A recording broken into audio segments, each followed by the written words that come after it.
आपने lens maker formula जब आप पढ़ोगे तो उसके अंदर लेंस के बारे में पढ़ना होगा। लेंस जो है कॉम्बिनेशन ऑफ मिरर है। जैसे कि आपका कन्वेक्स लेंस है, कन्वेक्स लेंस के अंदर एक कन्वेक्स मिरर आता है और कनकेव मिरर आता है। तो पहले हम कन्वेक्स मिरर की रिफ्रैक्शन पढ़ेंगे, जो कि basically out of the logic है कि मिरर के अंदर रिफ्रैक्शन कैसे होती है। रिफ्रैक्शन नहीं होती मिरर के अंदर, रिफ्लेक्शन नहीं होती है। बट ये जो मिरर है ये लेंस को हाफ किया गया है, तो उसके अंदर ये दिखा रखा है कि रिफ्रैक्शन कैसे होती है। फॉर एन एग्जाम्पल, अगर ऑब्जेक्ट Z पे प्लेस्ड है तो उसका प्रिंसिपल पॉइंट जो ऑप्टिकल सेंटर होता है आपका, वहां से उसका डिस्टेंस u है। लाइट रेज गई, लाइट रेज जाने के बाद वो रिफ्रैक्ट हुई और रिफ्रैक्ट की वजह से उसकी इमेज K पे बनी है, जो कि V आपको नजर आ रहा है। यहाँ पे C जो है रेडियस ऑफ कर्वेचर जिसको आप कहते हैं, जो कि 2f के इक्वल होता है। ये डायमेंशंस हैं। डायमेंशंस के अलावा कुछ एंगल्स आपने लेने हैं, जैसे कि फॉर एन एग्जांपल जो ऑब्जेक्ट के साथ एंगल बनेगा अल्फा, इमेज के साथ जो एंगल बनेगा बीटा, रेडियस ऑफ कर्वेचर के साथ जो एंगल बनेगा वो है गामा। यहाँ पे ये है एंगल ऑफ इंसिडेंस और ये है एंगल ऑफ रिफ्रैक्शन, कि वो कितने एंगल पे रिफ्रैक्ट हुई है, जो कि स्नेल्स लॉ फॉलो करता है। ठीक है, तो अब डेरिवेशन में स्टार्ट कर रहा हूँ। इसके अंदर आपने ट्राइंगल्स का यूज लेना है। किस तरीके से यूज लेना है, पहले तो 7th क्लास का इसके अंदर लॉजिक आएगा, जो कि होता है एक्सटीरियर एंगल प्रॉपर्टी। इन ट्राइंगल Z C N, आपको एक ट्राइंगल नजर आ रहा होगा Z C N, in which angle R equals to angle alpha plus angle gamma. ठीक है, जो ये ट्राइंगल है आपका, इसके अंदर alpha plus gamma angle R के इक्वल है, दिस वन। ठीक है, in triangle Z K N, एक और बड़ा ट्राइंगल ले रहा हूं Z K N, in which angle I equals to alpha plus beta. आपको एक बड़ा देखो, सारे ट्राइंगल्स को बहुत ध्यान से देखना, अगर ट्राइंगल्स आपको नहीं दिखे तो फिर वो सारा लॉजिक बाहर चला जाएगा। Z K N, alpha plus beta, angle incidence के इक्वल है ये alpha plus beta.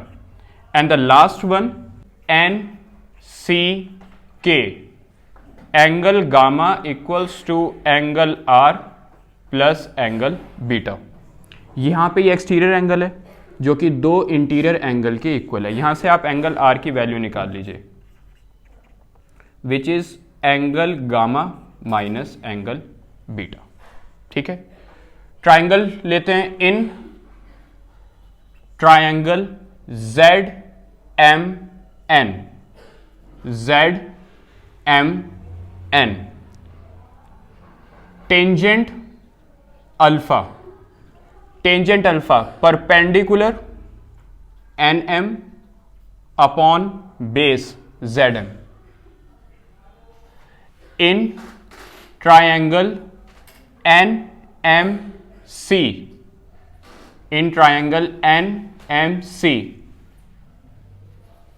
Tangent gamma equals to perpendicular NM upon base MC। ठीक है, and the last one in triangle NMK, in triangle NMK, tangent beta equals to perpendicular NM upon base MK। ठीक है, ये तीनों angle हमने triangle के जो ratios होती हैं, टी रेशियोज, उसकी हेल्प से लिए।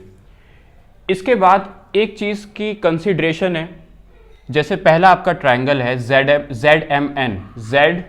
ZMN, इसमें ये जो डिस्टेंस है आपका, ये वाला, ये जो PM डिस्टेंस है ना, इसको कंसीडर बहुत ही नेग्लेजिबल है, जिसको बहुत ही नेग्लेक्ट कर सकते हैं हम।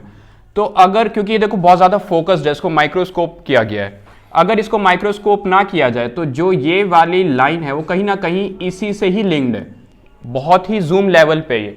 तो जो ये PM है इसको मैं हटा रहा हूं 2 मिनट के लिए, तो मैं बेस जो है वो ZP लूंगा ZM की जगह, ये PM को नेग्लेक्ट किया जाएगा। ठीक है, NM equals to Z M equals to Z P. Same here, यहां पे आपके लिखा है एम सी। अगर मैं ये जैसे नेग्लेक्ट किया था पी एम, इसी तरीके से इसको ऐड भी कर सकता हूं, तो एन एम अपॉन पी सी।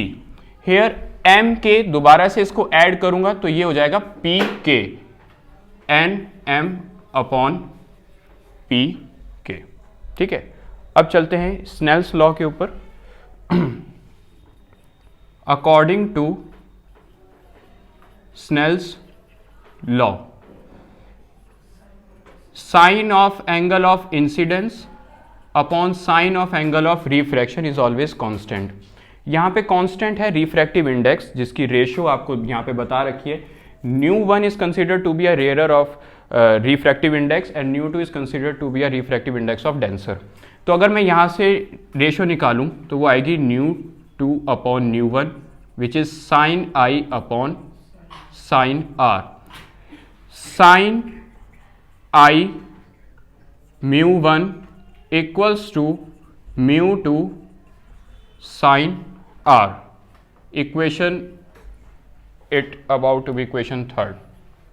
ठीक है, इसके बाद आपने इसके अंदर वैल्यूज पुट करनी है। कौन सी वैल्यूज पुट करनी है? देखो, angle of incidence is somehow equals to sine of angle of incidence. आपको मैंने बता रखा है, जब एंगल बहुत ज्यादा छोटा होता है तो जो एंगल्स आपको प्रोवाइडेड होते हैं आप उसको साइन हो, टेंजेंट हो, कॉस हो, उसको उसके इक्वल ही लिख देते हो।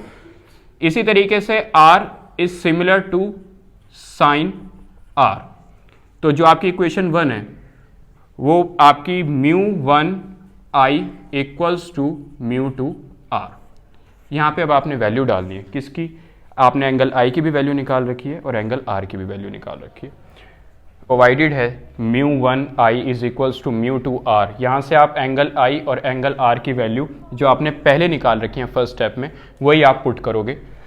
µ1 angle I which is equals to angle alpha plus angle beta equals to µ2 angle R is equals to angle gamma minus angle beta.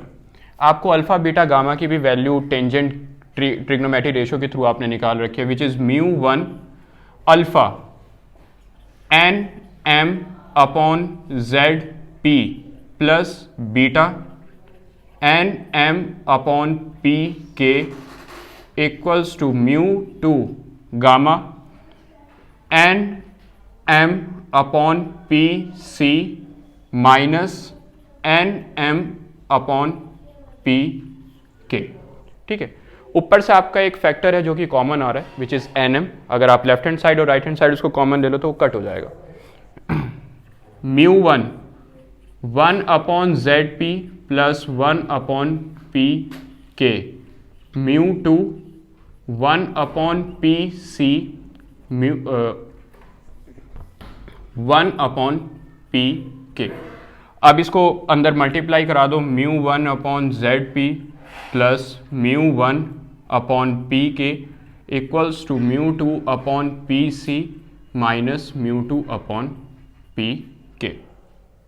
ठीक है, ये फैक्टर इधर आएगा, माइनस होगा µ1 माइनस µ2 अपॉन पी के। क्यों किया? क्योंकि दोनों के अंदर डिनोमिनेटर फैक्टर सेम है, प्लस और µ2 अपॉन पी सी ये उधर जाके ऐड हो जाएगा, µ1 सब्ट्रैक्ट µ1 माइनस जेड पी।